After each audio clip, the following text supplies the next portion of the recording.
All right, so I've had a bit of a chaotic 24 hours, so I didn't get the next two kind of homework assignments up.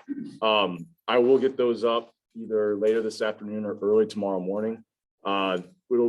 We haven't really covered any of the material yet other than what we'll go through today. So, if you take a look at those, they may not make a whole lot of sense kind of today or tomorrow. But after today's class, Friday's class, you can probably start working on some of that. Like I mentioned, drop your lowest one. So if you complete the current ones that are up there. Oh, that is not what I wanted to click on. I wanted this. Right, if you complete these, Connect Homework 5 and Excel Homework 4, then you really could just not do those last two. Those will get dropped and you'd be okay. But if you've missed one up to this point, and those kind of give you an opportunity to make sure you do all those, to kind of get those points back, make sure the one that you missed is the lowest score that gets dropped. Okay. I also have some final exam materials up there. So there's only one practice exam up there right now. I'll likely get a second one up there. I just want to make sure kind of I'm giving you the problems that we're covering as we kind of go through them. And then you have that final exam formula sheet. So that'll give you an idea about what formulas you'll have kind of going into that exam as we get closer to it. So last class, we did matched pairs, right? And I showed you how we do this in Excel. We worked through some hypothesis testing, confidence intervals. So good news for you guys, we're kind of done with hypothesis testing and confidence intervals. They'll still be floating around in the background, but we're going to move to this next topic, which is linear regression. And linear regression is a much more powerful tool than probably anything that we've talked about in this class in terms of statistics, right? In terms of making optimal decisions about the real world. So we'll kind of start out. We've had this discussion about hypothesis testing, confidence intervals, about where the true population statistic is, right? Where the true population mean, proportion is, the true difference between populations. So we're now going to take a look at kind of going all the way back to stuff that was on exam 1, which is this correlation coefficient, and that inherently use the covariance. So remember what these told us, right? This is telling us about the relationship between two variables, right? X and Y, or whatever those X and Y variables tend to be. Maybe it's years of education and income or something like that. So the sign of those statistics told us about what the relationship was between those two variables. If it was positive, it meant that as X goes up, Y tends to go up as well. If X goes down and if X goes up and Y tends to go down, we saw a negative relationship. And then anything that was pretty much zero meant there was no relationship between those two variables.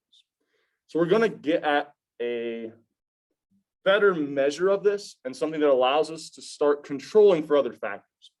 So, excuse me.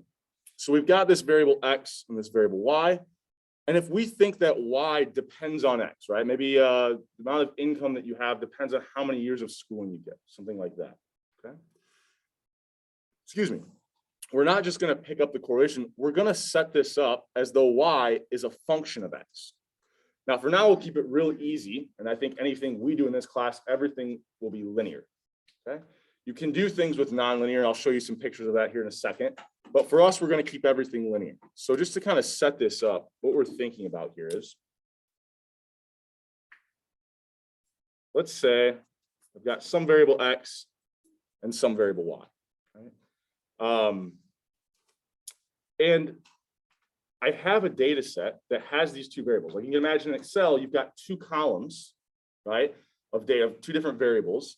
So for every observation, you would have an X and a Y value. So you just start going through and plotting all those data points, right? Maybe you have like an outlier up here or something, right? And they look something like this, okay? So this was a scatter plot. We talked about this a very long time ago as well, right? And if we look at this and say, okay, if I tried to draw a line that best fit this data, you guys ever heard of like a line of best fit? I feel like high school science. I feel like for some reason I remember that from like the ACT or something, right? So if I was to draw a line that best fit that data, then for any X value, right, I could tell you what we'll call the predicted Y value, right? So, it's not an observation. It's not an actual Y value. It's coming from this line of best fit. So on average, when I see this many years of schooling, this is the kind of predicted income that I would say, right? Based off of the data. That's kind of like, it's not really this isn't technically correct, but you can think of it as though for this X value, this is like the average Y we see in the data set. Well, this line of best fit also, once I have it there so that it best fits my data, I'm going to have an intercept. We'll call that A. And then, right, if I was to look at rise over run, I could determine what the slope of this line was as well. So what that slope is going to tell me, almost think about it this way. Let's just use some values here for a second. Let's say I was going from 9 to 10. Well, that's kind of nice because if I'm thinking about rise over run, it's just the change in Y over the change in X. That's what tells me that slope. If my change in X is 1 unit, then really what that slope is telling me is just, if I can get this, I can get my lines to look halfway decent here. It's telling me, the slope is telling me that a 1 unit change in X is going to cause whatever that slope is, increase in Y, right? So, if this was, here's my predicted Y value. If X goes up by 1, then Y would go up by whatever that slope is, right? That's what that slope is telling me. So all we're going to be doing with linear regression is using the data to try to come up with an estimate for that relationship between X and Y. So that slope will always tell us if X goes up by 1 unit, this is how much we would predict Y would go up using our line of best fit. Right? Any questions on that? I know this is going bad. This is like, I don't know. I know that sometimes maybe this brings up bad memories of like, I don't know, some math class that you had. But right, the idea, all that we're doing there is getting this estimate for what this slope is. Okay. So go back to the slides here. Some terms that I'm going to start using will be this Y variable that we think is a function of X, or we'll say that Y depends on X. So we'll call Y our dependent variable. So 3 terms I'll usually call it the Y variable, the dependent variable, or sometimes I'll be very non-technical and just call it the left-hand side variable, right? All 3 of those mean the same thing. We're looking at that left-hand side of that Y or that dependent variable. We'll then call X the thing that's just changing on its own. So we'll call X the independent variable. So the X, the right-hand side, or the independent variable, okay? We're then going to use this regression analysis to pick up what that relationship is between X and Y, or what that estimate is for that slope B, okay? Are we okay up to this point? I'll give you guys a little bit of time to see people writing things down. So we've got all this data. We have these 2 variables, okay? I can get there we go. And we said, really all we're doing here is trying to pick up what this line of best fit is. Okay? So if I'm thinking about that regression equation, where Y is a function of X, if I had something that looked like this, what could I say about that slope? I think someone mumbled it, right? It's negative, yeah. I shouldn't say mumble, right? It's probably because of the mass, but right, it's less than 0, right? So that's telling us as X increases, we tend to see the Y value associated. Like if I look at all these observations, whenever I'm looking at observations with high X values, they tend to have lower Y values than the X values that are sorry. For the really high X values, they tend to have low Y values, and for the really low X values, they tend to have high Y values, right? There's like this inverse relationship. If I was looking at something like this, right, where I've got a pretty flat line, the slope of that line, if it truly was horizontal, would be 0. That's just someone holding it up, okay? So this would tell us that, look, as X goes up, like if I'm looking at different X values here, based off the data, Y is staying pretty much in the same spot, right? It's not really helping me predict where Y is going to be, okay? And then, of course, the one I had earlier, right? We had something that looked like this. The slope B would be a positive value, right? As X goes up, Y is tending to go up as well. Just looking at not even if we didn't even have the line, just looking at the data, okay? So we could look at all these. Negative linear, we already talked about that one. And now you could have nonlinear relationships, and we're not going to do anything with these in this class, but just to kind of maybe, I don't know, entice you if you start to get interested in this regression stuff, what you can do in like an advanced stats course, like I think 321 is the number. I know that there's actually, I think that course is offered currently as like a hybrid. So you can do it online or in person. I think there's like 20 students at each. But, right, this is really important if you're trying to make like projections, or, you know, think about if you're trying to predict stock prices, right? And you've got all these factors and you want to try to, you know, figure out which one of them best predicts where this stock is going to go, right? Well, it's probably not always going to be linear, right? You're probably maybe going to have some non-linearities to it. So we won't do anything with it, but that is possible, right? So I've got a couple other ones here, right? It could kind of be increasing at an increasing rate. But we'll kind of punt on that, right? Just kind of opens your eyes a little bit to what will be possible just from the base of what we learned. So how are we going to come up with a slope estimate for B? I'm not literally going to just plot the data and draw a line, right? There has to be something that's a little more technical than that. So what we say is that the actual Y values, you could write as basically the prediction, right? If you tell me an X value, if I had the intercept and I had the slope, you would come up with a predicted Y. That's what I was calling Y hat here. Kind of jumped the gun showing you Y hat, but I thought it made sense in the way that what I was talking about. So this Y hat is really just this prediction, okay? Now this error term, or epsilon here, is going to be, once I come up with my prediction, the actual Y values are going to be a little off, right? If I'm looking at my line of best fit here, well, for this observation, right, my prediction would be pretty far off from what the actual Y value was for that observation. Think about it in terms of like years of education income. You know, if I look at Bill Gates's income and I try to predict it using his years of schooling, I'm going to have a very large error term, right? So that error term is going to be specific to every individual or every observation that we have. So we can come up with all these predictions, but then for every observation, there's going to be a lot of other factors we haven't controlled for, right? So all those other factors are going to be kind of contained in that error term to then get you the actual Y value, okay?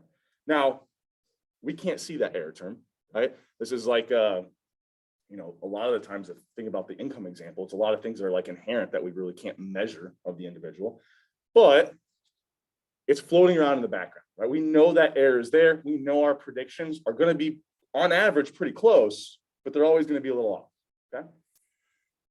So we're going to call kind of that predicted Y value that doesn't include the error term Y hat, okay? Because we can't observe the error term, unfortunately. So I've got this predicted Y. Well, we can't observe it initially. We'll talk about how you could actually determine what it is for every observation. So I've got this predicted Y value. Once I come up with my intercept and my slope, right? We still don't have numbers in here yet, but eventually after today's class, we'll get to that there by the end of today's class. So if I'm thinking about the actual Y values, it's just my prediction plus that error term, okay? So I'm going to rewrite this. Oh, sorry, I'm going to leave this up here for a second and talk because I can see people writing. So if I think about here, every observation, I'm going to have some errors, right? I made a pretty big error here. My error for this observation was pretty small, right? And actually, an interesting thing is here, the error was positive, right? If I look at the difference between Y and Y hat, that was my error term. Here, my error term would be positive. Y was higher than Y hat, or my predicted Y. Here, the error term is actually negative, right? So I can make errors in either direction, right? But my goal, when I'm drawing this line of best fit, ultimately what my goal is to minimize all of my errors, right? So if I draw a line, excuse me, if I draw a line way over here, for every observation, I'm going to be having huge errors, right? I'm way off with my predictions if this was like my line of best fit. Clearly, we know that that doesn't best fit the data. But so with linear regression, we're going to try to come up with a way to determine how can I come up with this line? How can I come up with these values for A and B that minimize all these errors I'm making? Because if I'm minimizing my errors, that is literally the line of best fit, right? It's making the smallest amount of mistakes. Okay? So I think that I have a very similar drawing here where we can think about, we're making errors, right, for every single observation. So I want to minimize those errors, but I want to do something even a little bit more, I don't want to say dramatic, but a little bit more, go a little further than that, right? So what's one problem going to be? Well, if I add up all my error terms and some are positive and some are negative, what's going to happen? They're going to cancel each other out. It's going to look like I'm making 0 errors, but it's not that I'm making 0 errors. It's just that I'm making errors in opposite directions. So maybe one thing I might initially think of is do something like what? How could I kind of fix that problem? I'm trying to add up all the errors I'm making, and I don't care which direction my errors are in. What's one thing I could do maybe to those errors so that when I add them up, it's really capturing all of the mistakes I'm making? Yeah, absolute value would be a good start. And actually, absolute value is something that would go even further than what we're going to do with linear regression. It's a different type of regression analysis. But what we're going to do is we want that absolute value, but what we're also going to do, very similar to the variance, we're going to over penalize really bad errors. So what was one way we said with the variance, we over penalize really bad errors? Whoops, we square them, right? So I'm going to come up with the, take that error term, the actual y minus the predicted y for every single observation. I'm going to square that error so it makes it positive, and it really over penalizes really bad mistakes. Okay, which kind of makes sense. If we're trying to make predictions, we want to make sure that, if our prediction's way off, that's really not a very good line of best fit. Okay, so we'll take the sum for, every observation. We're going to take the error term, square, and add them all up. Okay? Now, one thing we can do here is we know how we're going to come up with these predicted y values. It's just going to be the intercept plus the slope times whatever that observation's x value is. That's how I would come up with a predicted y for that observation. So now I've got this equation which represents the sum of my squared error terms, and I want to minimize it. I won't make you do this, but I'm just going to kind of mention what we're doing here. We're going to do some calculus. Okay? We're going to take a derivative of this function in respect to the two things that we need to find the value of, a and b. Okay? So if I do that, I take a derivative of this function in respect to both of those things, I'll have two equations. I can set them equal to 0. So 2 equations, 2 unknowns. I can solve for that. The math's not fun. I'm not even going to show you the proof because it's a waste of time, because we're going to have a tool in Excel that will do this for us. I can't even imagine like people that used to have to do this by hand. That would just be a mess, right? But that's essentially what we're doing, right? We take a derivative of this function in respect to both of these things we're trying to choose, a and b, and right. If we set them equal to 0, that's how in calculus we would come up with what those two values are that minimize the sum of those squared errors. Okay? So I think I put this slide, I think I actually accidentally had this slide here twice, so we've already talked about this. I'll skip over it. All right. And just to be a little more elaborate, just in case the last slide, I think I recreated it and forgot to delete the old ones because I forgot the first step was, right, we're minimizing the sum of the squared errors. We know the error term is this, and then we can kind of write out what that predicted y value is. Okay. So if we do that, we'll get these formulas. Right? If we solve those 2 equations, 2 unknowns, we get something that looks kind of messy, right? But we don't have to use these either. Right? This is great, right? Back in the day, they used to have to. You would used to have to, this was maybe something that was a little bit more friendly with your calculator. I'm not going to make you kind of do this by hand because you're never going to have to. You're always going to be using a computer program that has all this built into the background. Right? So, but I mean, it's not, you can kind of see it wouldn't be terribly tough to do in Excel, like if I broke this down step by step. So notice, like I could create a column where I just had, so I have my original X variable, and then right next to it, I just create a column where I subtract the mean from each one of those observations, right? And then I have another column where I take the Y variable and subtract the mean of Y from each of those variables. Well, now I have those 2 columns that show me the difference. I could create another column that multiplies those 2 things. Right? So I could break this down to steps and kind of see what's going on step by step, but it doesn't really provide us with any useful information, right? Because ultimately, all we're really concerned with is this slope value b. The intercept can be interesting, but usually we're just kind of focusing on that relationship between x and y. Okay? So we're going to skip all this because I'm never going to make you do this by hand. If we have some extra time next week, I might kind of show it to you just to kind of prove it. It does recreate the exact same values as a built-in tool that we have in Excel. Okay? So at this point, Where are we at on time? I'm going to come back to this in just a second. So I'll show you an example first, and then I'll kind of walk you through something in Excel here today. So let's say I had this data set. I don't remember where I found this. It's like some huge survey, and I think it was fairly young individuals. No one was over 25, if I remember right. But anyways, young adults, and it kind of had the number of days they use marijuana, and then it had their income. It had a lot of other stuff as well, but I just grabbed those two because I thought it'd be kind of a fun kind of example, look at the correlation, right? So I've got this one variable that measures the individual's income, and I have another variable that it was also older. That's why this median income is pretty low. It's older data and it's young individuals. So we've got income and then the number of days each month that person is using marijuana. Okay. So what I'll do is I used Excel, or actually what I did here was I used another program that has a very similar tool to Excel to run this linear regression or do this regression analysis for us. So it took all these observations that had two variables. The X variable was the number of days the person used marijuana each month. The Y variable is income, right? And I think I only singled out a year just to make it a little easier. So what it did in the background is all of this for me, right? And then it spits out what that value for the intercept and what that value for the slope was, okay? So I'm looking at this. These coefficient estimates is another term that's used for those slope estimates. And I call them estimates because we're really just getting these values based off of the data, and the data is from a sample. So just like we had a sample mean and an actual population mean, we would also have what we would say is like the actual population slope or the relationship between X and Y. And then based off of our sample, we have a predicted value for that slope. So you can kind of already imagine when I said things like hypothesis testing and confidence intervals are floating around in the background, it's because we don't know the actual population value. All we have is a sample value. Okay.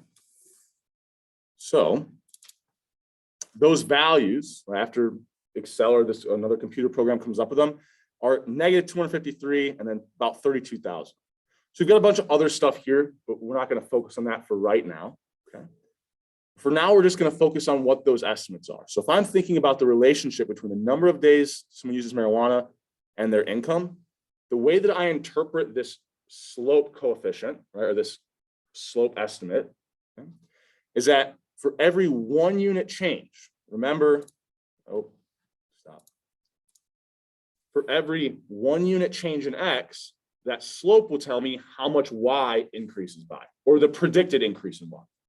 So I always interpret my slope coefficient as a 1 unit change in X. Now that unit depends on the variable, right? If it's, something like income, it'd be dollars. If it's height, it'd be inches. Depends on the variable.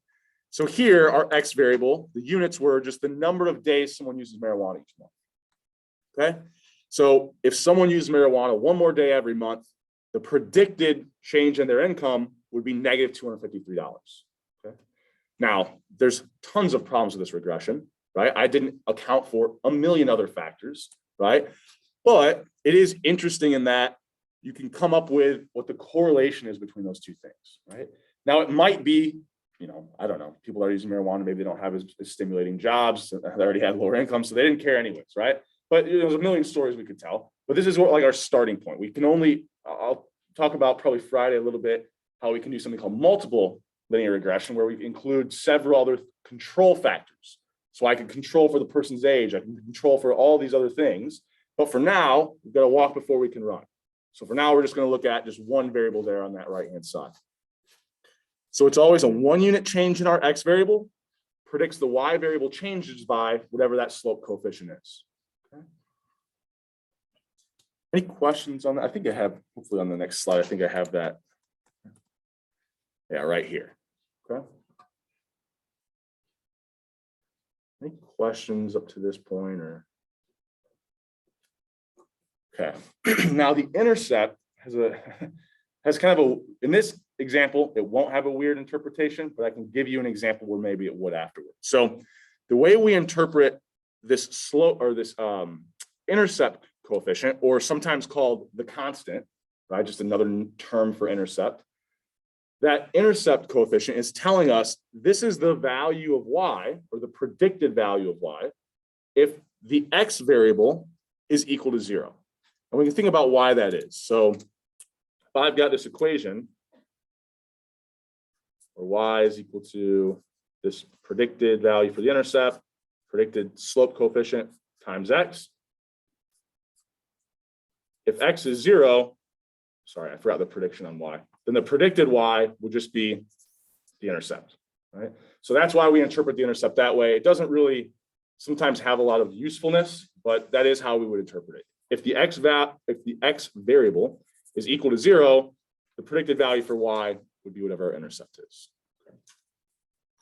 So in this case, if somebody uses marijuana 0 days a month, their predicted income would be about $32,000. And that's kind of like almost think about the intercept is like, that's our starting point, right? So I think I have that in here as well. Now, an example where the intercept interpretation, and I think on the Excel assignment I'll give you, this might be the case, where sometimes the interpretation is very bizarre, okay?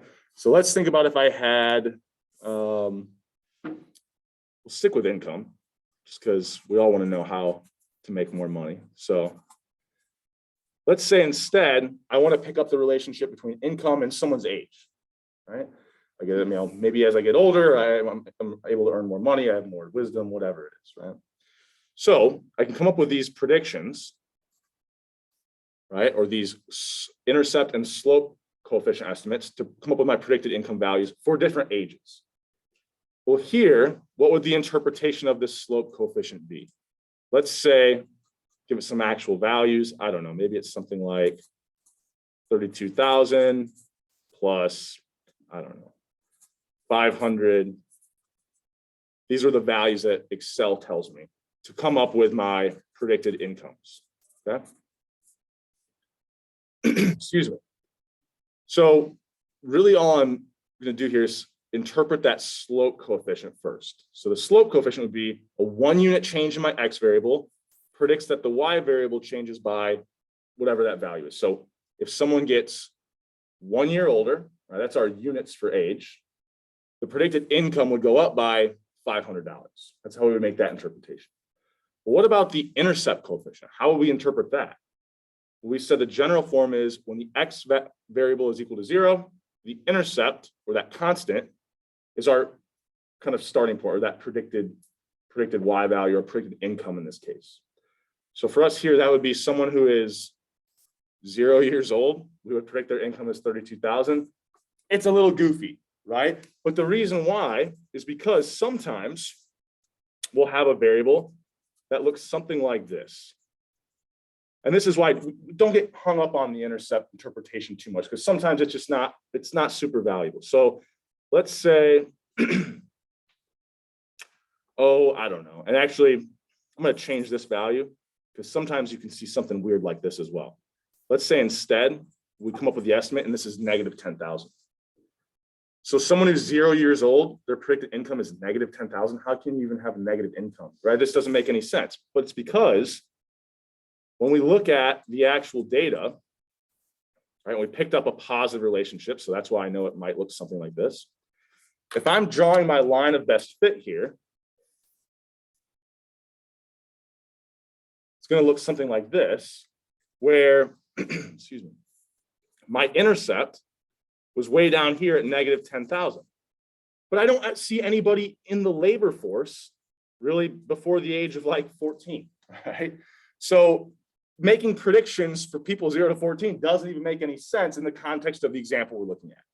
So sometimes we'll get some pretty weird interpretations on that intercept, especially if I have a situation where all of my data is like centered within certain values and I never really see anything below or above a certain value. Okay. Whoops. Does that kind of make sense? Any questions on that? So don't get too hung up if the intercept's a little weird. Okay. All right, so we've got the basics down of how, once we have this output, how we make those interpretations. Okay. How do I get that output? Right. So let's open up Excel here. Actually, I'll open up a file. What's something that we've already worked with?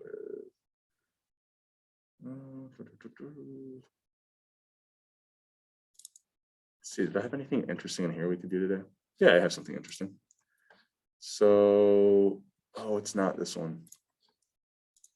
We'll work more of this next class. I was using it somewhere else. So I have COVID data. Here we go. COVID regression. Make sure I labeled it so I knew where it was. So let's take a look at, I've got all this county data. So some of the COVID data we were looking at last class, we were doing t-tests and it's kind of had some weird findings, right? But I went out and grabbed not only the number of cases that these counties had, I also grabbed the percent of those counties that were vaccinated. Okay.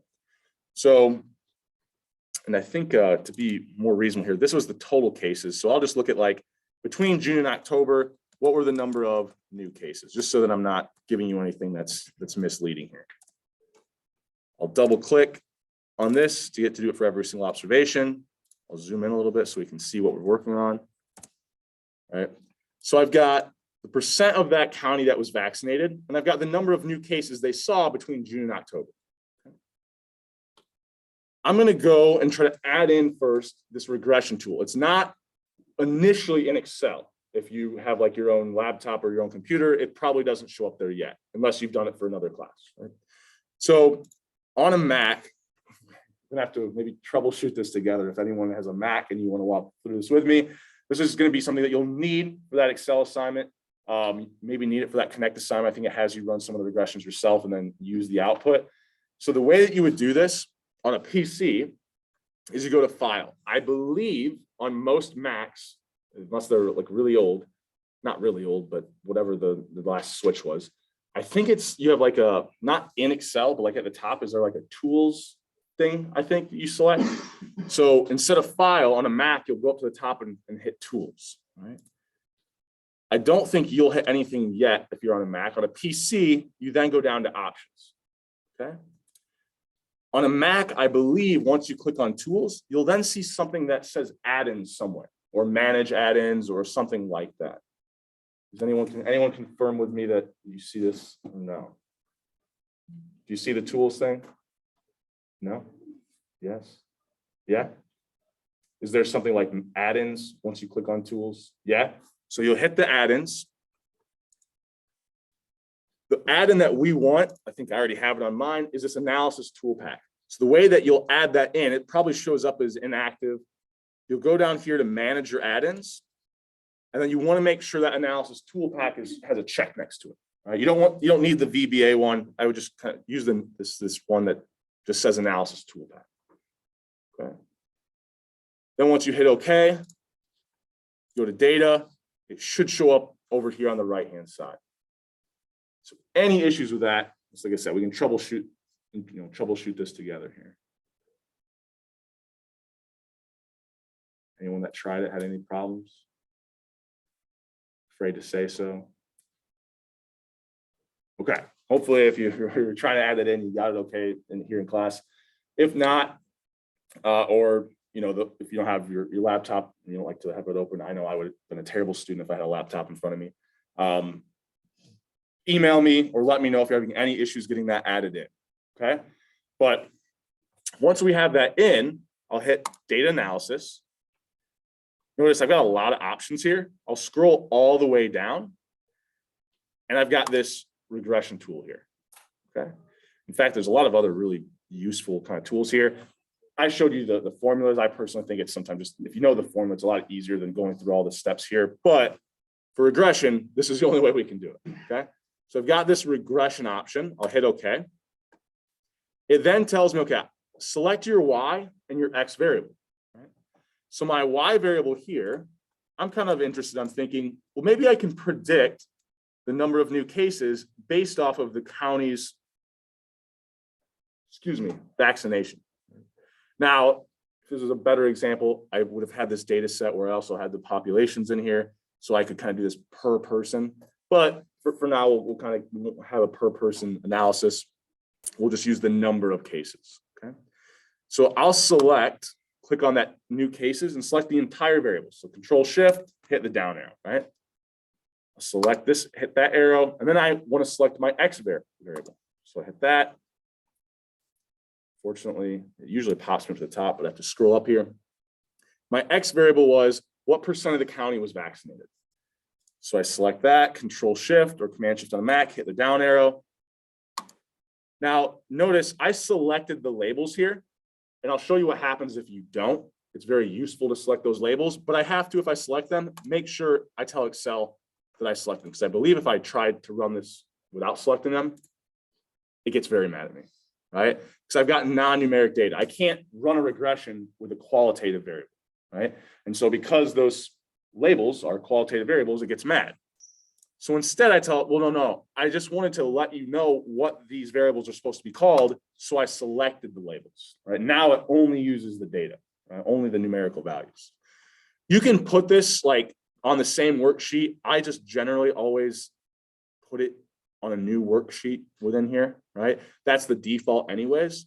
And I don't have to click anything else. We're not doing anything using any of these other options. So from here, if we hit OK, it's going to do all of that, minimize the sum of the squared errors, solve those two equations, use the data to come up with the estimates for the intercept and our slope. So I hit OK. So you can kind of look here. It looks like the percent, right, of the county that's vaccinated has a positive correlation with the number of new cases. Now we'll talk about this in just a second, why we shouldn't freak out and think the vaccine is like giving people COVID. But this is how we would interpret this data. Oh, where do I want to go? I want to make sure we can see these values a little bit better. So we've got a lot of stuff here. Really, all we're going to focus on for right now are these coefficient estimates. Okay. So this variable represented the percent of the county that was vaccinated. So if 1 more percent of the county gets vaccinated, because that was our units, right? Percentages.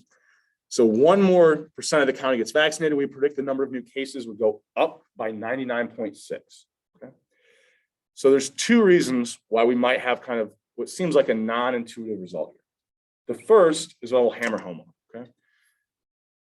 We are only getting estimates of correlations here.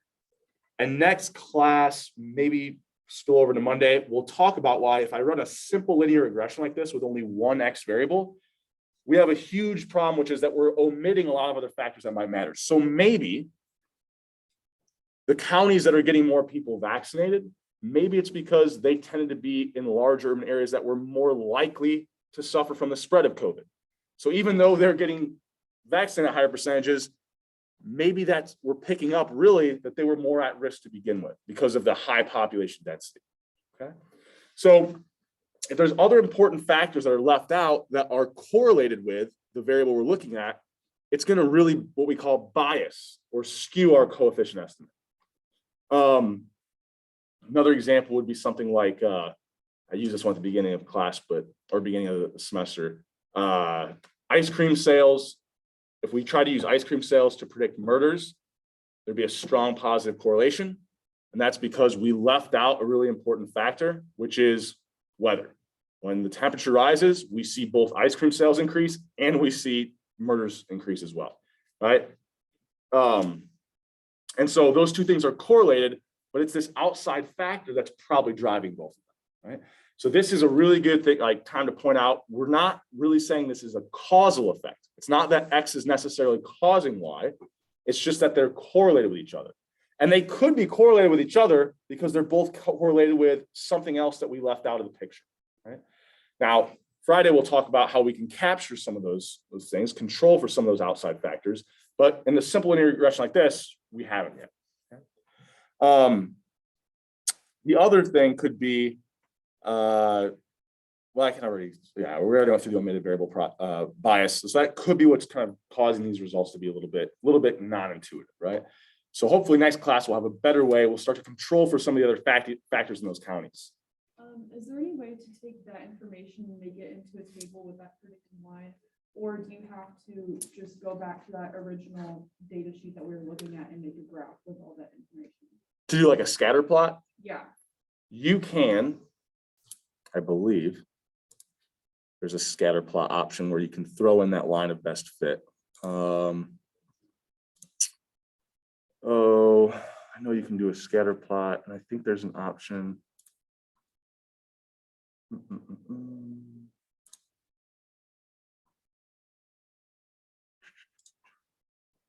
So what you could do, tell you probably the way I would do it, unless there might be a built-in tool, but I don't use Excel enough for that in terms of plotting data. I usually use the other program that I show you. But what you could do is once you have that A and B value, seems kind of crazy. So let's say I copy and paste these since you asked the question. I wouldn't expect you guys to do this, but it is interesting, right? So predicted new cases, right? We have the actual Y variable here. We could come up with the predicted Y variable as well. How would we do that? Well, I would just take the intercept. Nope, that wasn't the intercept. This was the intercept. And add my slope times the X value, right? That was how I came up with my predicted Y, okay? So I then hit enter here. I would copy this. Oh, what did I do wrong? I forgot to freeze these cell references, right? Because these should stay the same. I only want that X variable to kind of keep updating, okay? So now I have all these predicted Ys. I could actually, if I wanted to, use all of my X values, use all my Y values, plot that line, and then combine that with a scatter plot as well, right? So I could create this new column to then be able to put that into the graph. Do we usually, we usually don't ever show the predictive line with the scatter plot. It's more like we're generally making predictions with it, but yeah, if you did something like this, you could easily kind of create those two charts and then kind of combine the two. I'll look into it because I for some reason thought there was a built-in one, and maybe it's just maybe it's if I go to, well, maybe that's what it is. So if I select this one, I want this. Oh, that's not going to work. I need to have them next to each other. Oh, we'll just use this one for the sake of doing it, so I don't have to move things around and waste time. If I go to insert, my scatter plot, I think if this trend line should hopefully, yeah, you can kind of see it's showing you what that line would be. I don't think that's, it is useful. You could change the color so you could see it out, overlaid across the scatter plot. But you could also put in all those predicted Y values as well. If you had a large enough data set, it would really look very, very similar. Good question. What else did I want to say here for today? So we kind of came up with how we run this regression. We've done some interpretation. Hopefully, like this, the concept of linear regressions is making a little sense about why we want to do it. But the more important thing would be we want to start adding in controls so we can control for all these other outside factors. Right? I think I'll probably stop here for today. Next class, we'll kind of start in on, all right, we have these coefficient estimates, but like I mentioned earlier, they're not the population parameter. So sometimes I'll come up with a value for my coefficient. However, if the true, this is the last thing that I'll draw for you. If the true slope coefficient, right, was here, then I know that for all my estimates, they're going to be normally distributed around that as long as I have a sample size over 30.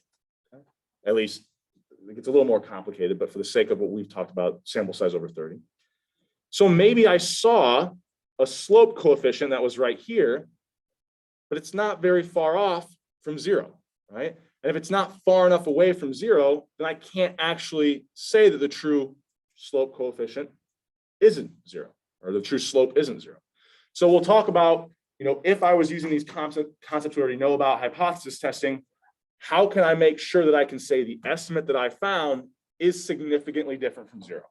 Okay, because we know that for my estimates, there'll be a normal distribution, like they're coming from a normal distribution. So I could see one here, here, here, here, even if the true slope was in fact 0. So I need to make sure that I'm seeing something that's way out here, right? That's far enough away from 0 that I can say with a certain level of confidence that the true relationship between these two variables actually is something other than 0.